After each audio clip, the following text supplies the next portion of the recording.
venimos a reunirnos como familia de fe. Es un gozo y un privilegio cuando cerramos los ojos y no está esto así tan lleno, pero cuando los abro hay muchos que han podido llegar.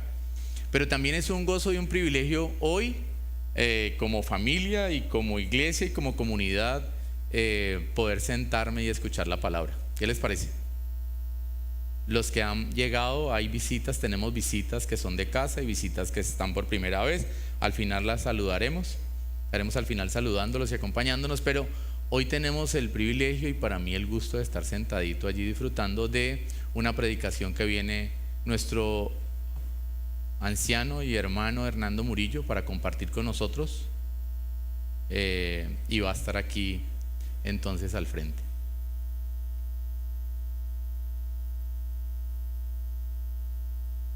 Yo siempre digo que ya puedo tener un año sabático, ¿cierto? Casi todos los ancianos predican.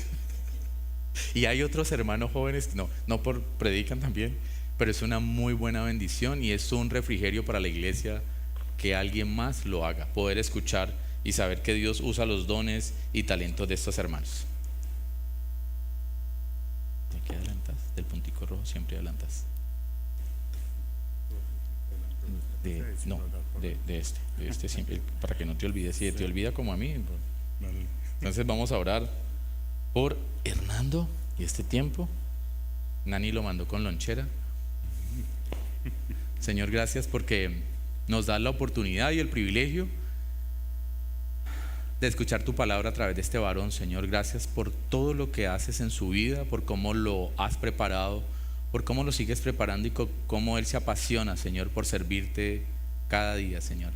Que esta palabra que hoy traes para nosotros como iglesia sea de refrigerio, Señor, y que pueda venir y cambiar y transformar nuestras vidas. Te lo pedimos en el nombre precioso de tu Hijo Jesucristo. Amén y amén.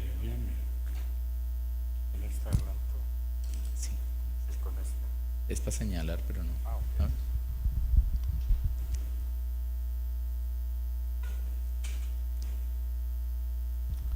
Buenas tardes. Yo fui un poco atrevido hace 2 semanas. Me acerqué donde el pastor y le dije: pastor, déme un espacio, yo quiero complementar un poquito esas prédicas que usted viene dando. Y le dije: tengo un tema que quiero compartir y es un tema que Dios me dio hace muchos años y yo sé que va a ser de mucha bendición. ¿Quiénes de aquí están estudiando el libro Hechos de los Apóstoles? ¿Ya llegaron al capítulo 28? Pues hoy vamos a ver el capítulo 29.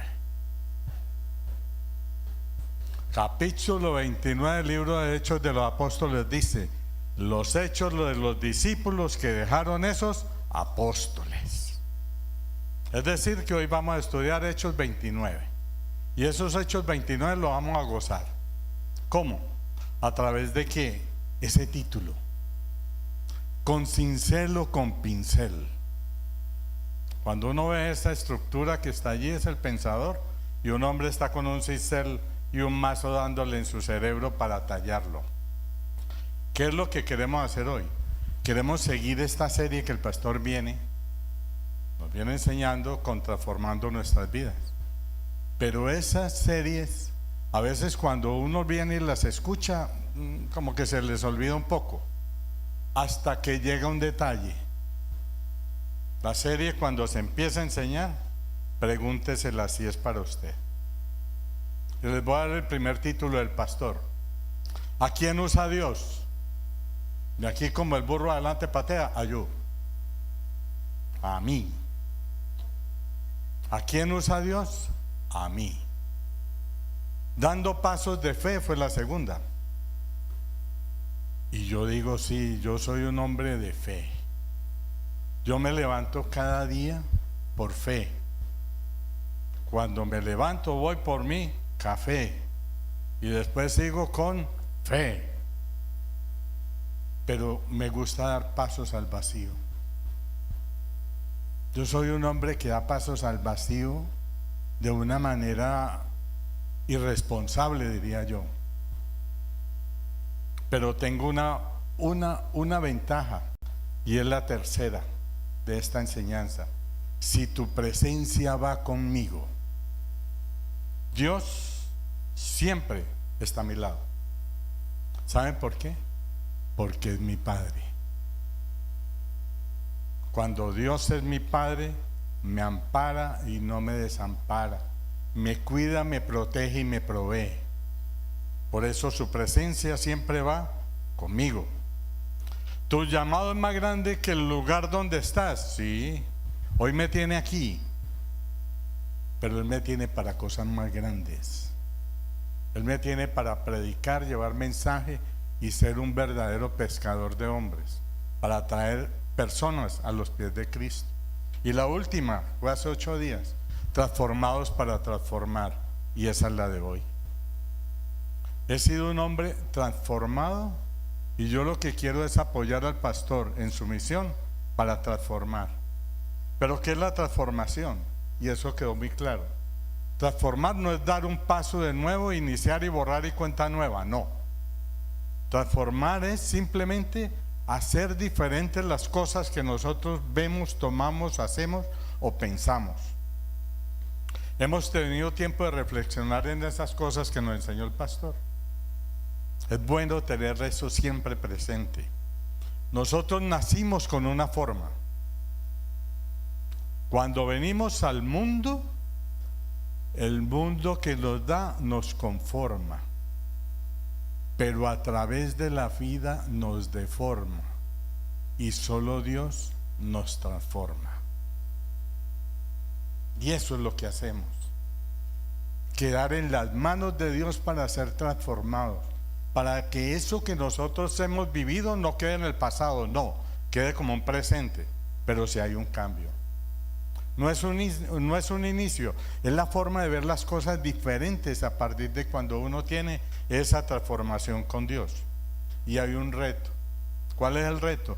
Transformemos nuestras vidas para que nuestro entorno y a quienes amamos y nos aman vean que todo es diferente. ¿Por qué razón? Porque el cambio no está afuera. El cambio, la transformación es nuestro interior. Porque si nosotros queremos ver que las cosas externas cambien, los que tenemos que cambiar primero somos nosotros. De esa manera podemos vivir una transformación. Ese título, con cincel o con pincel, yo los voy a decir. Dios me ha dado un don muy grande. Y este fue el 6º libro que escribí. Y este libro lo dejé a medias. Lo tipié todo completamente. Quedé a medias. Un día decidí, dije, voy a dejarlo aquí para después continuarlo. Pero Dios me dijo, es hora que lo regales. Y hoy lo traigo para poder gozar de ese título. Con cincel o con pincel, son palabras duras, porque lo que lo traten a uno con cincel es fuerte, con pincel es amor, pero Dios nos trata a nosotros con cincel o con pincel. Y si Dios nos quiere para Él, nos va a llamar con cincel o con pincel. ¿Qué herramienta va a usar? La decido yo, pero que Dios va a tomar la decisión de usarla, sí. Si quiere Dios que nosotros seamos parte de su viña, parte de su obra, parte de lo que hagamos para Dios, nos va a usar. Yo tuve 5 pastores al inicio de mi vida que me dieron mucho cincel. Allá hay uno sentado. Me dieron duro.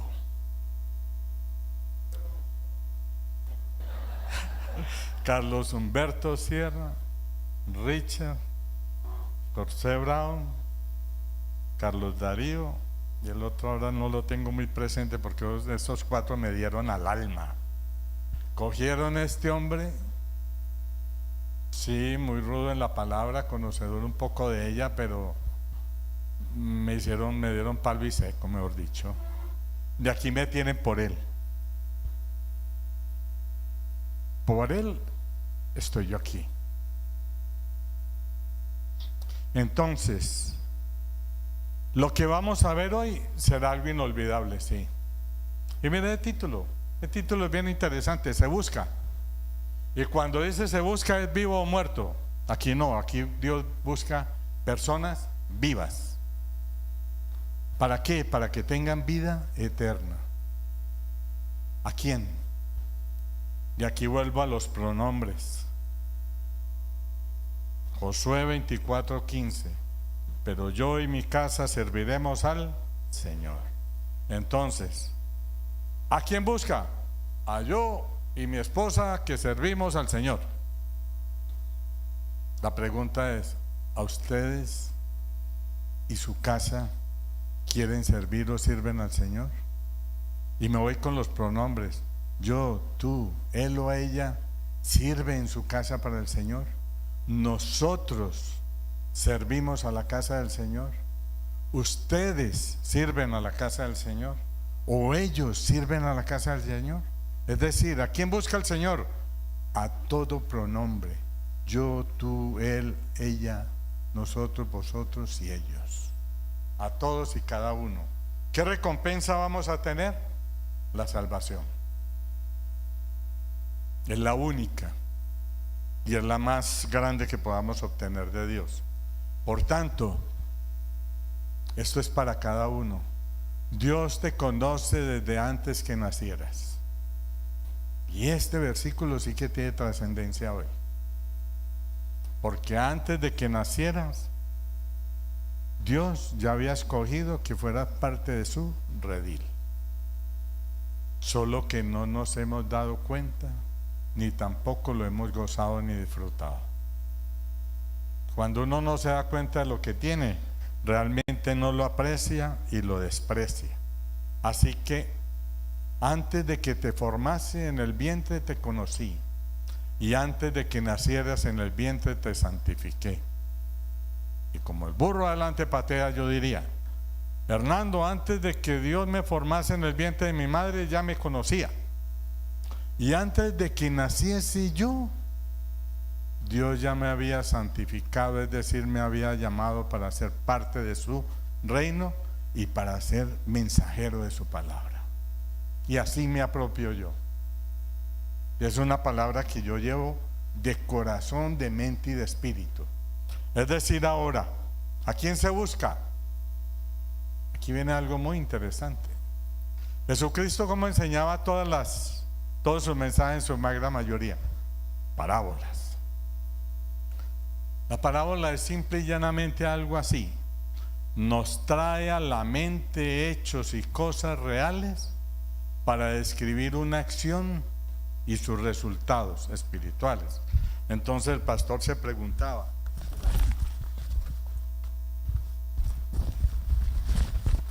esta es mi lonchera, porque les voy a hablar de la parábola del ingeniero. Mi profesión es esta, soy un ingeniero. Y como soy un ingeniero, tengo parábola de ingeniero. Y vamos a usar cosas de ingeniería aplicadas en el mundo espiritual como tales. Ahí está. Agua, grava, arena y cemento. ¿Qué es lo que usamos para hacer esas estructuras? ¿Cómo las hacemos? Las mezclamos. Hace 41 años atrás me graduaba yo de ingeniero, sí. Y usábamos esto: pala, gente y mucha gente para poder palear. Paleábamos primero la arena con el cemento, la mezclábamos bien, luego le íbamos echando un poquito de grava, un poquito de agua y le dábamos mezcla hasta lograr ¿qué? Buscar una medida perfecta para poder cubicarlo muy bien y lograr una masa que fuera fácil de manejar.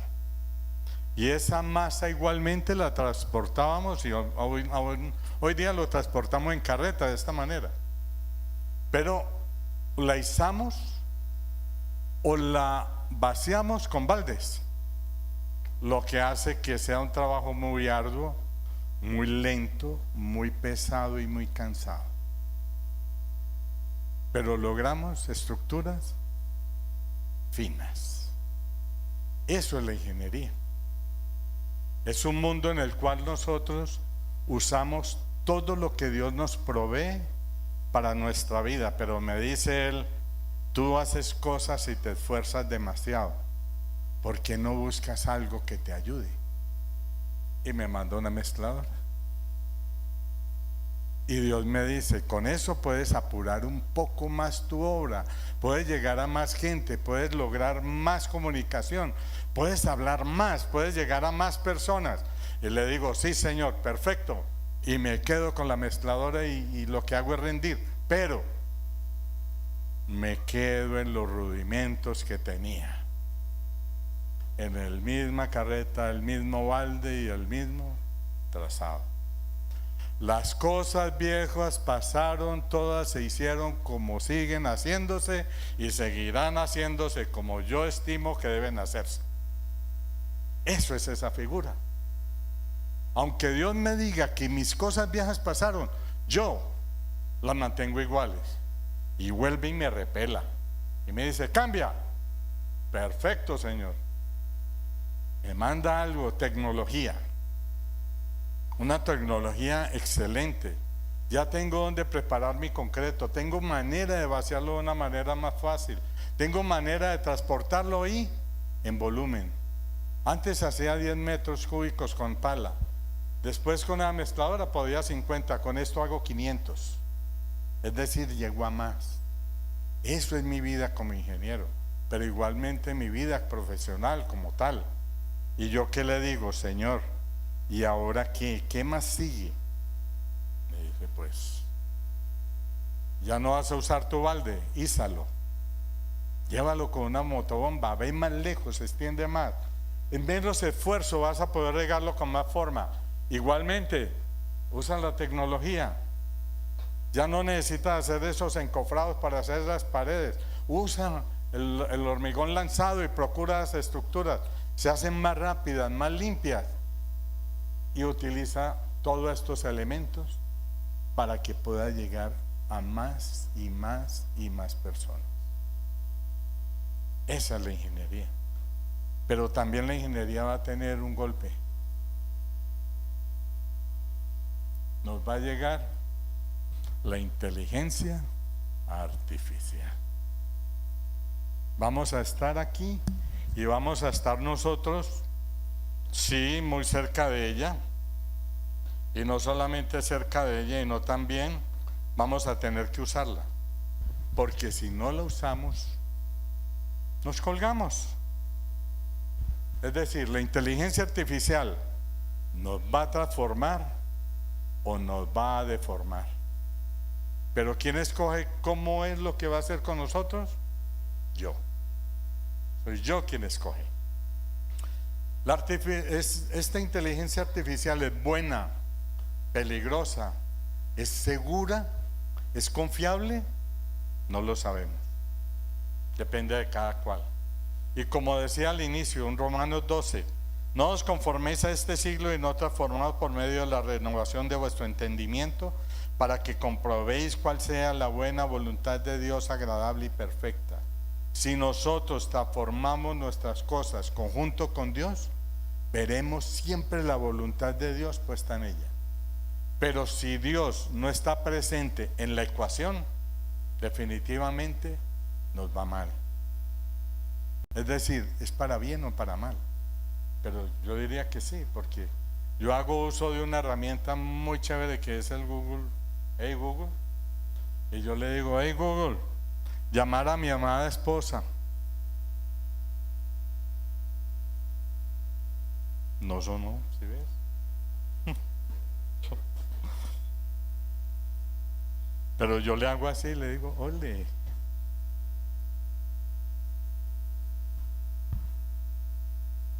No suena, no timbra, vean. Tiene silencio, ¿cierto? Entonces, ¿qué es lo que sucede muchas veces? Que cuando uno hace una llamada de estas, no se responde por varias razones. O lo tenemos en silencio, lo tenemos apagado, lo tenemos en modo avión. Simplemente no tenemos un reconocimiento de quién llama, entonces no respondemos. Eso mismo se aplica con Dios.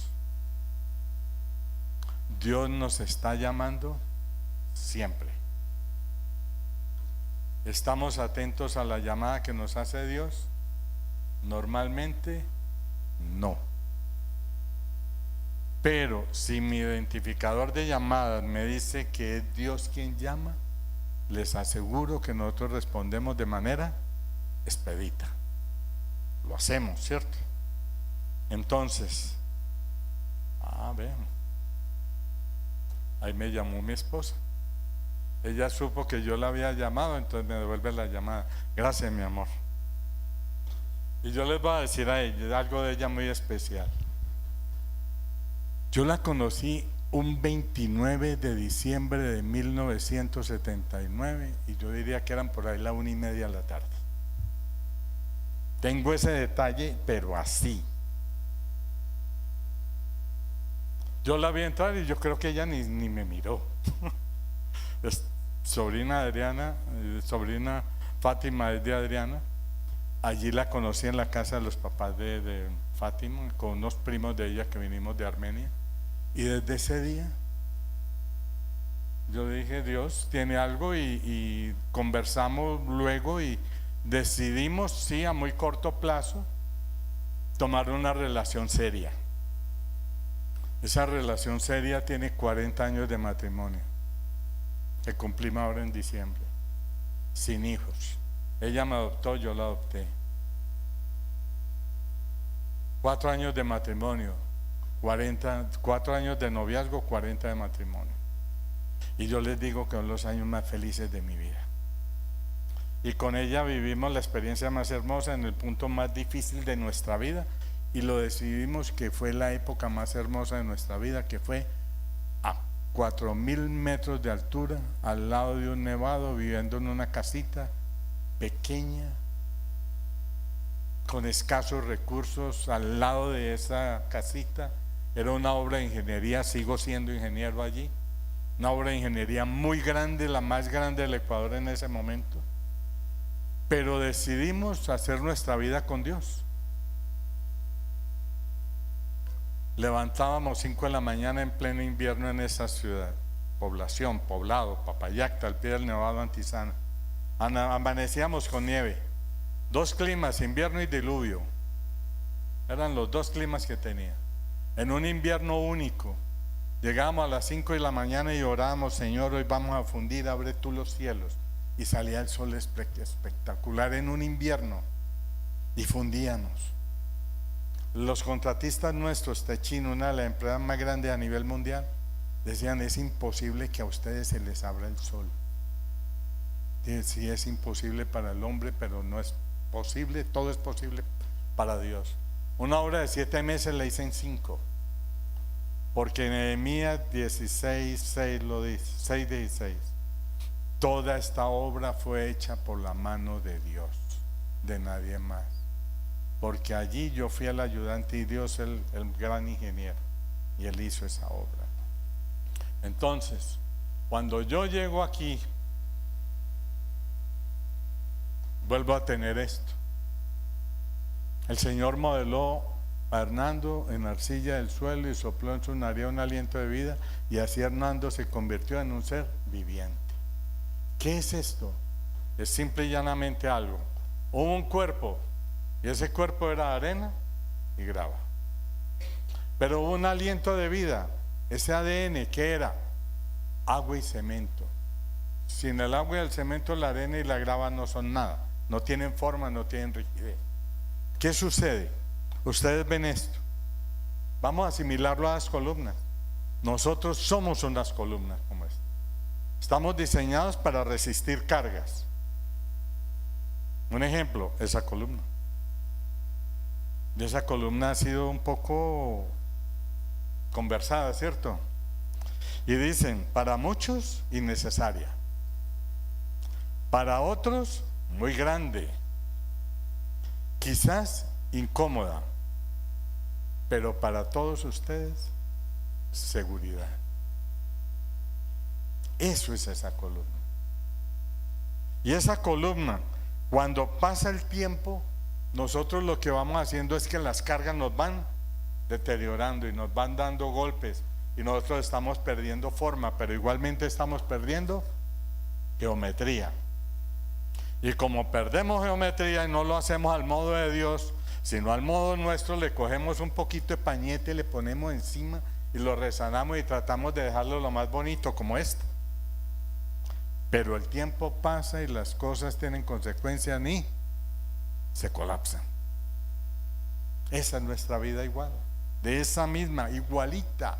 Entonces, ¿qué es lo que nosotros necesitamos para reforzar las columnas? Ponerle hierro. Y con el hierro, ¿qué hacemos con esta estructura? Se vuelven firmes.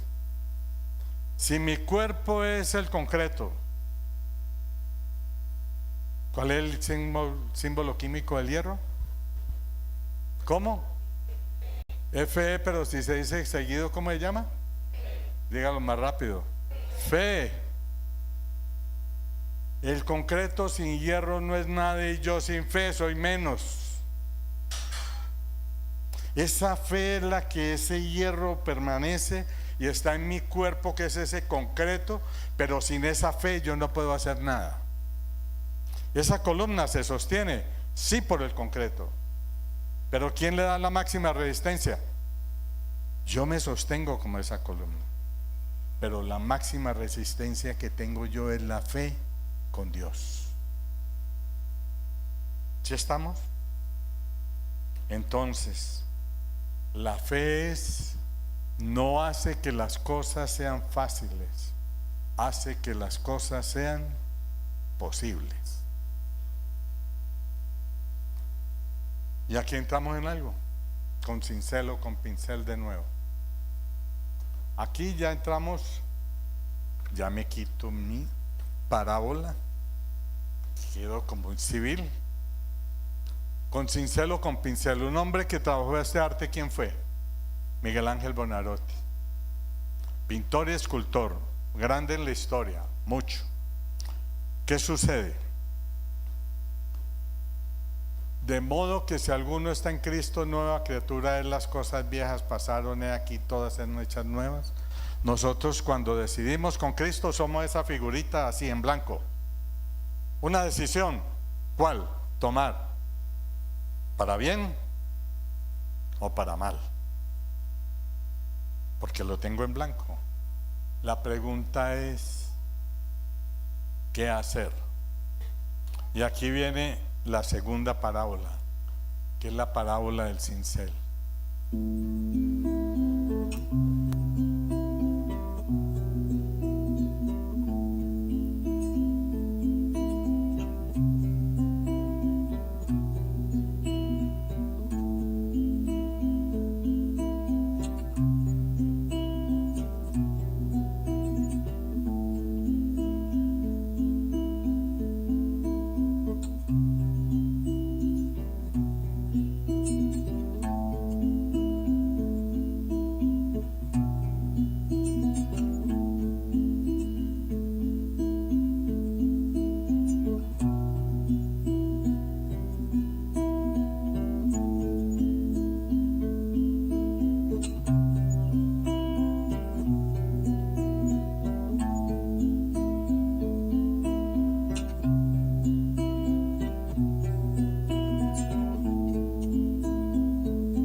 La Piedad, Fabio Cuffari, pintor italiano. No es que haya muerto, es el año 2024, el año en que hizo esta obra. Duró 7 meses en hacerla. Este hombre, y todo artista de un pincel, lo que hace es que coge un lienzo, pone un boceto, y en ese boceto lo que ellos hacen es dibujar lo que le van a dar esa figura artística final. Pero ustedes vieron cómo se gozó dando cada pincelada, cada lápiz, cada crayón, cada detalle, los cielos, el ropaje, las caras, el clavo, la madera, las plantas, las puertas, absolutamente todo. Eso es lo que Dios hace con nosotros. El boceto y el cada día a día nos da esa figura.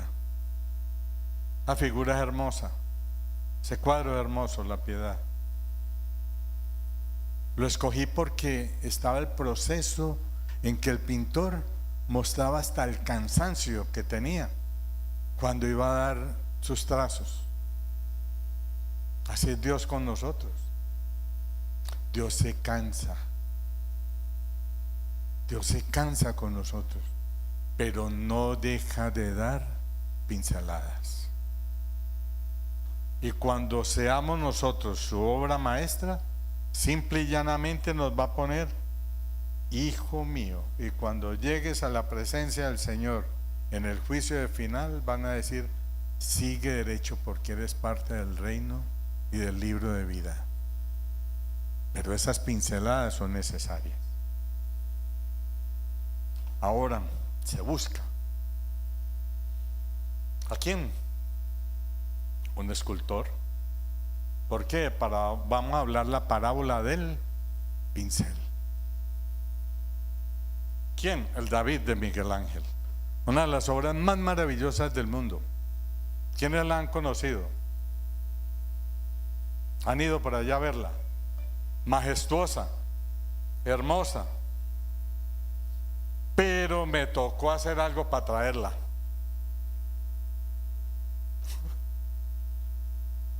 Tocó ponerle calzoncillos.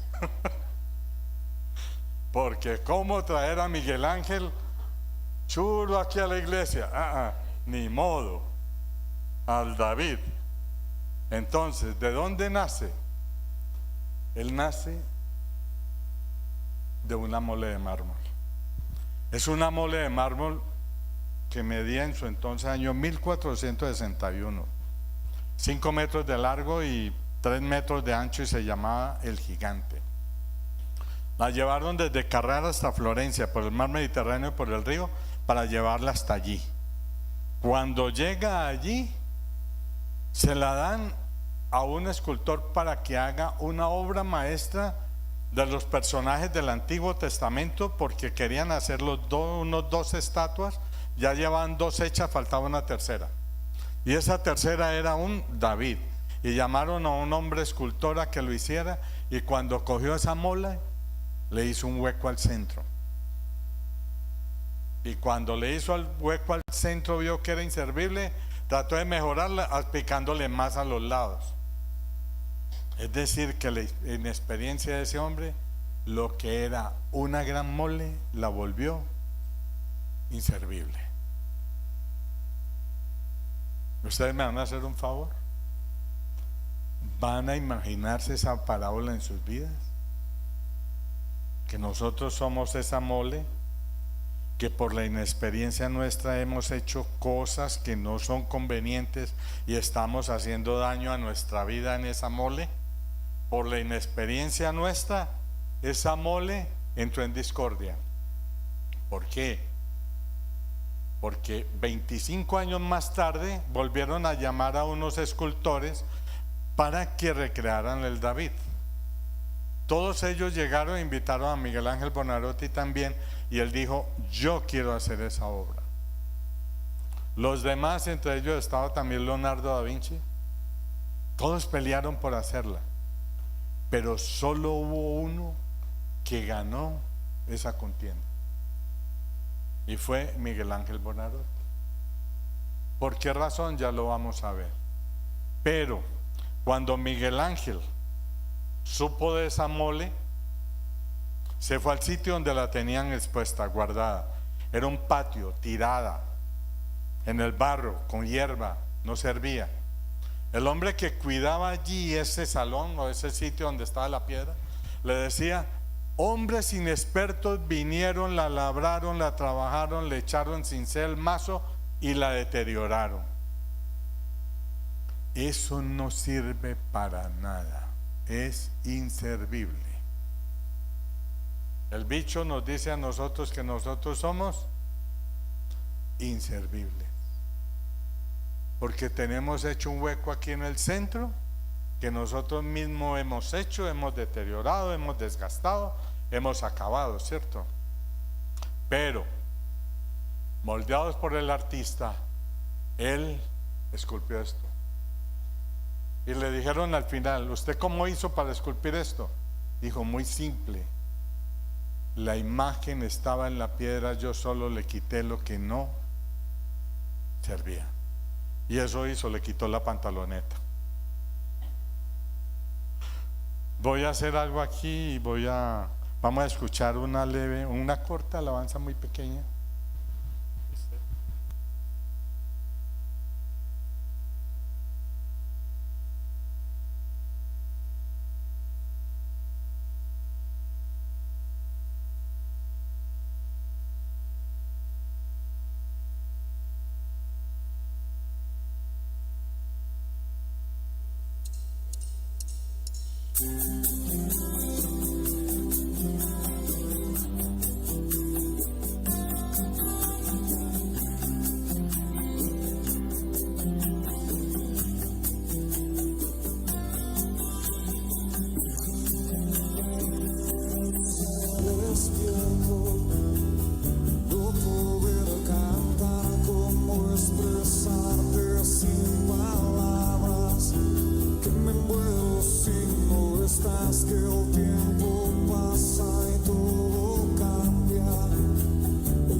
Esto da pie a la cuarta parábola y se llama la parábola del carpintero.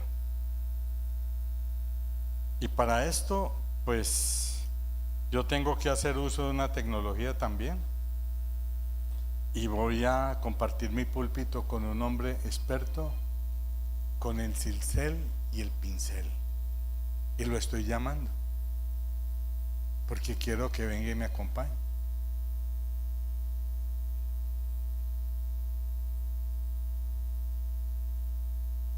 Esta persona cobra vida en los versículos de Jeremías. Teo Alejandro López, yo le he dicho: vea, usted tiene dos cosas maravillosas. Uno, su nombre Teo significa Dios,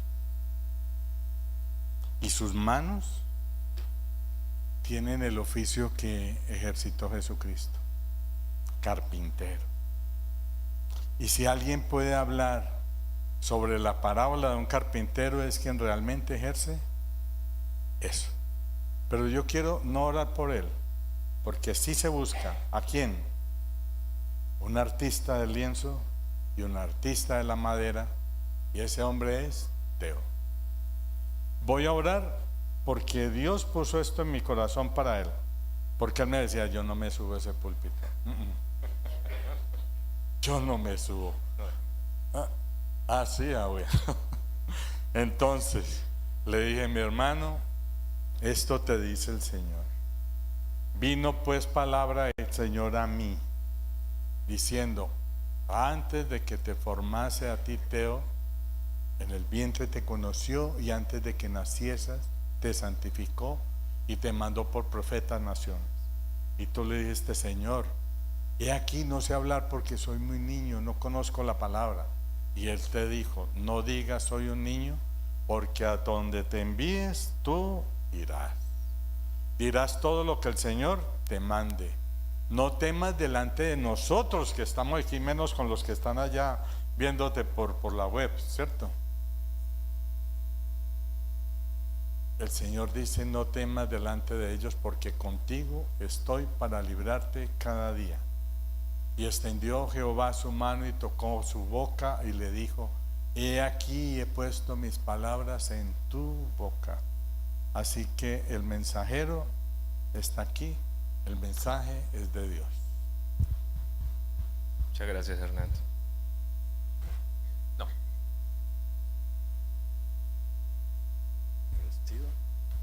Bueno, muy buenas noches, iglesia. Gracias, Hernando, por la entrada. Primero que todo, gracias a Dios por darme la oportunidad de contar un par de historias que quiero contarles hoy a ustedes, gracias a mi grupo de apoyo de conexión, de los cuales he aprendido muchísimo de la palabra del Señor. Soy más bien nuevo en este tema. Desde el 2020 aproximadamente, en pandemia, empecé a abrir verdaderamente mi corazón al Señor. No me arrepiento un solo día de haberlo hecho, a pesar de que el camino es fuerte, de que la puerta es estrecha, pequeña e incómoda. Bueno, entonces yo les tengo un par de historias para contarles hoy, un par de cuentos. El primer cuento narra acerca de un carpintero. Cuenta la leyenda que vivía un carpintero en una cabaña en medio de un bosque hermoso. Este bosque estaba lleno de árboles, lleno de pájaros cantando todos los días, en donde los animales vivían y convivían en perfecta armonía y felicidad. Este carpintero vivía en una cabaña hermosa, pequeña, cómoda y acogedora, pero no estaba amoblada. Una mañana, él toma una decisión cuando sale al porche de la casa a tomarse un café y se sienta en las escaleras del porche y dice, bueno, creo que hoy es el día de empezar a amoblar mi casa. Toma su hacha y se va con un burro que tenía hacia adentro del bosque y empieza a mirar uno por uno todos los árboles que él mismo tiempo atrás había sembrado. Habían chiminangos, cedros, flormorados, algarrobos, tecas, todas las variedades y cantidades de pinos, de árboles, pinos también.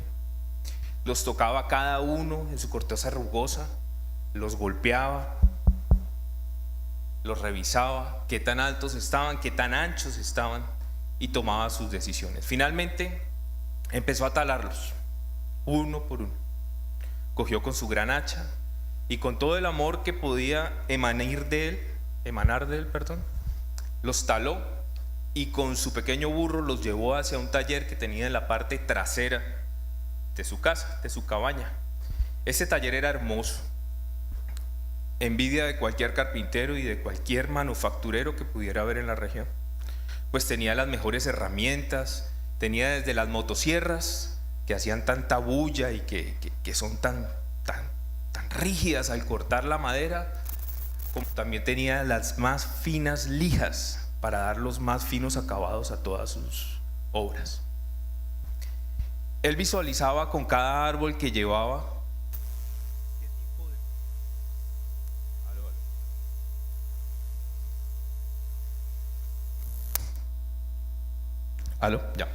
qué tipo de mueble quería fabricar para su casa.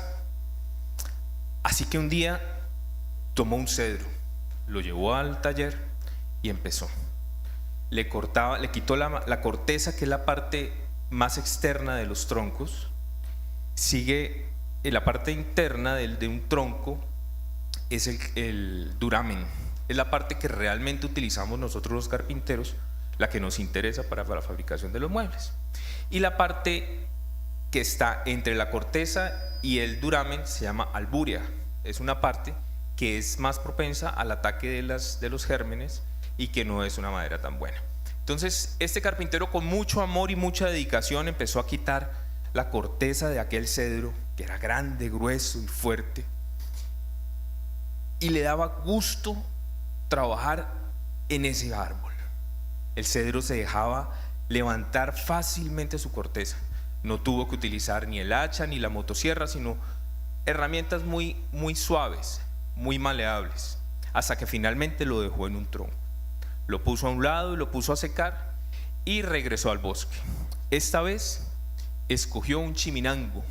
Era un árbol frondoso, grande, que había crecido entre las rocas, en una zona muy difícil, pero vio que era un árbol que era muy valiente al haber nacido y crecido en las condiciones en donde estaba. Lo taló, lo subió a su burro, lo llevó a su taller y empezó a quitarle la corteza. Este árbol, al contrario del cedro, lo lastimó. Estaba lleno de espinas, lleno de cortezas difíciles de quitar, casi no lograr pelar todo el árbol. Cuando logró tener el tronco, lo puso a otro costado para dejarlo secar y reposar. Un proceso normal en la madera. Tiempo después regresa nuevamente a su taller y empieza a intentar trabajar el chiminango. Le tocó usar en esta ocasión la motosierra, sudaba, era persistente, insistió en lograr sacar las tablas que estaba necesitando, pero esta madera no se dejó. Este árbol, cuando lo metía en la sierra, un palo iba para allá y el otro iba para arriba, sacaba fuego de la sierra, no se dejó trabajar. Al final tomó una triste decisión, sacó la motosierra, lo taló en trozos de 50 centímetros y lo puso al lado de la chimenea. Siguió con el cedro. El cedro sí se dio gusto este carpintero de trabajarlo. Cortaba cada tabla, le salía en el grosor que necesitaba y tomó la decisión de hacer una gran mesa. Iba a ser la mesa de comedor de su cabaña, donde iba a tener a todos los invitados que podría llegar a tener, donde iba a ser una mesa fuerte y sólida, porque se dejó trabajar, porque no tuvo problemas con ella y le gustó muchísimo hacerlo. Al final lo logró, hizo la mesa más hermosa que pudo haberse podido imaginar cualquier carpintero y la exhibía con orgullo ante los demás, que era su mesa de su árbol de cedro que se dejó trabajar. El proceso de la transformación de la madera es doloroso en muchas oportunidades, así como lo es el proceso de la transformación de nosotros como personas.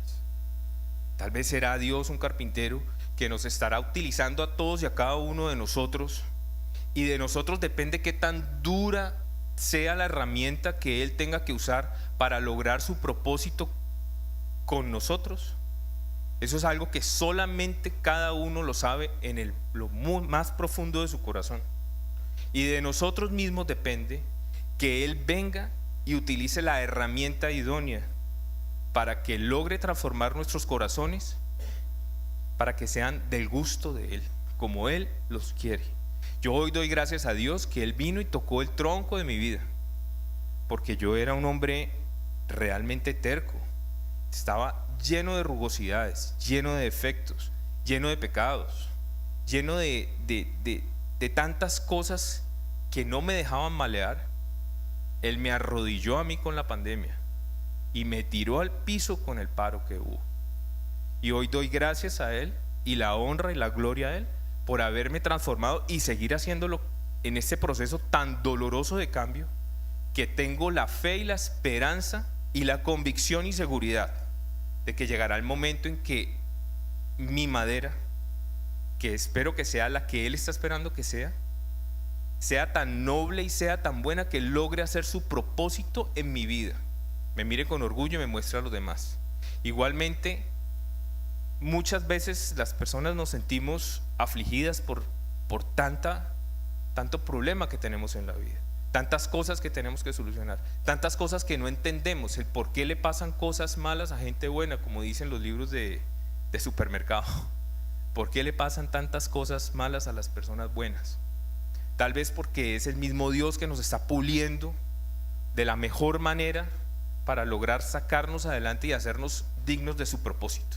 Y de nosotros depende si nosotros nos dejamos malear o terminamos a un costado, al lado de la chimenea. Dice Filipenses 1:6, donde Pablo ora por los creyentes y dice: estoy convencido de esto, el que comenzó tan buena obra en ustedes irá perfeccionando hasta el día de Cristo Jesús. En Efesios 2:10 dice: porque somos hechura de Dios, creados en Cristo Jesús para buenas obras, las cuales Dios dispuso de antemano a fin de que las pongamos en práctica. Y dice 2 Corintios 5:17: por lo tanto, si alguno está en Cristo, es una nueva creación. Lo viejo ha pasado, ha llegado ya lo nuevo. Esa es una de las historias. La otra es más corta, no los voy a aburrir con otra historia tan larga, además que creo que ya estamos fuera de tiempo. Y es una anécdota pequeñita que nos pasó con mi esposa. Unos vecinos, nosotros vivimos en Dapa, unos vecinos en una casa gigantesca, la vendieron, tenían que entregarla desocupada, nos invitaron a mirar, que miráramos qué nos interesaba de lo que teníamos. Fuimos, vimos un par de cosas que compramos, las montamos a la camioneta, y al final, ya cuando nos íbamos a ir, vi 3 bancas en una esquina, arrinconadas, tiradas. Las vi como bonitas, la estructura era muy bonita, pero estaban feas. Y Luz Elena, ¿y esas bancas qué? Me dice: no, esas bancas, sabes que si las querés, llévatelas, te las regalo. Fui, y bueno, y las miré, me dijo: son firmes, esos sí son firmes, están bien hechas, pero están muy feas, están muy viejas. Las montamos a la camioneta, y al igual que la historia del carpintero, yo tengo un taller en la parte de atrás de mi casa, en donde allá quedaron arrimadas. El domingo pasado me quedé solo en casa y me fui para allá, al taller, a hacerle aseo y hacerle las cosas, y tomé una de las bancas. Efectivamente, las bancas eran muy fuertes estructuralmente, pero tenían tal cantidad de pinturas diferentes que le habían aplicado encima que no permitían ver la belleza de la veta de la madera con la cual habían sido hechas. Fueron hechas con cedro rojo, cedro caquetá, hermoso, y me costó mucho trabajo empezar a ver la veta de la madera y a medio terminar la primera. Son 3, no sé cuánto me voy a demorar con las otras. Terminando esta y con las otras 2, se me ampollaron las manos, tuve que sacar 1000 veces filo al cepillo, a las cuchillas, para poder retirar esa costra de madera.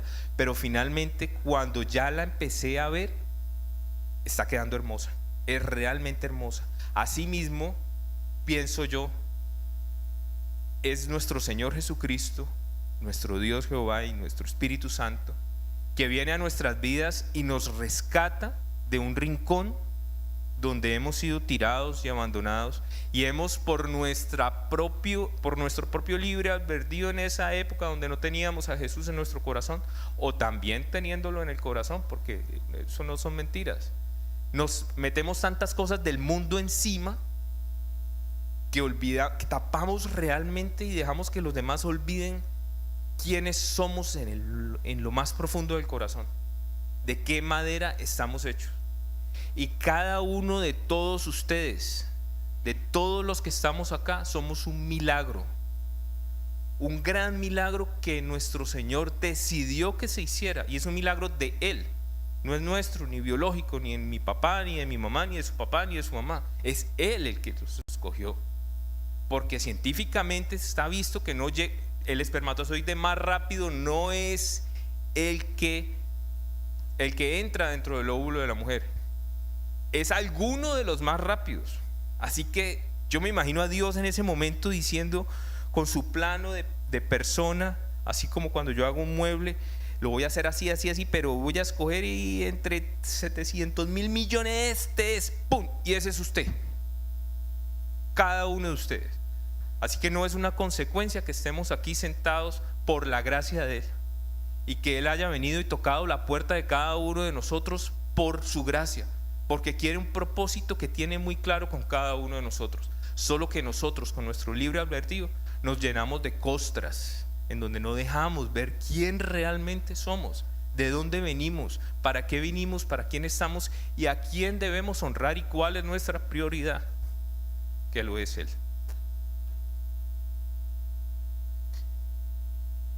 La parábola de la banca quedan continuar porque tengo que terminarlas, pero sí, yo creo que Dios, con mucha más paciencia que yo, evidentemente, las pule, nos pule y nos pule y nos quita y eso duele, y eso doblega, y eso nos contradice, y eso nos pone a pelear los unos con los otros.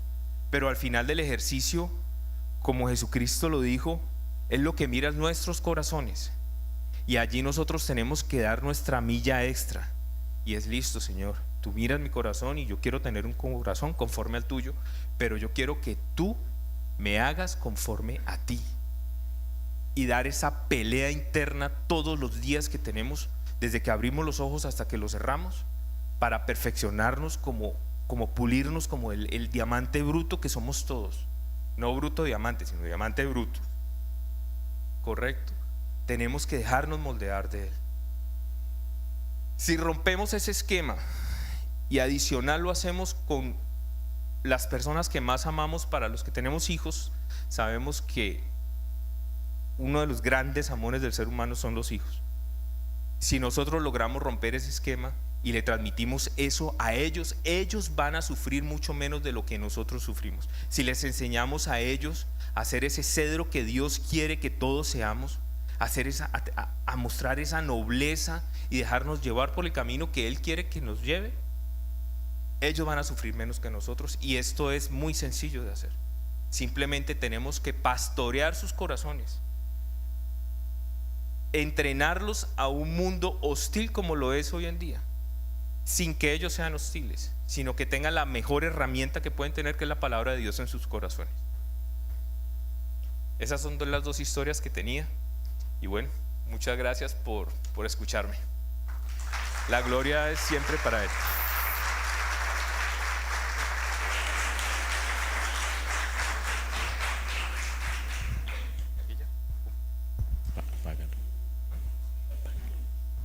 Lo interesante de esto es a los que les da miedo, ¿no? No se vaya, si el miedo se lo tiene que... O sea, si estos son los que tienen miedo, yo no me imagino entonces los que tienen... los que no sienten miedo.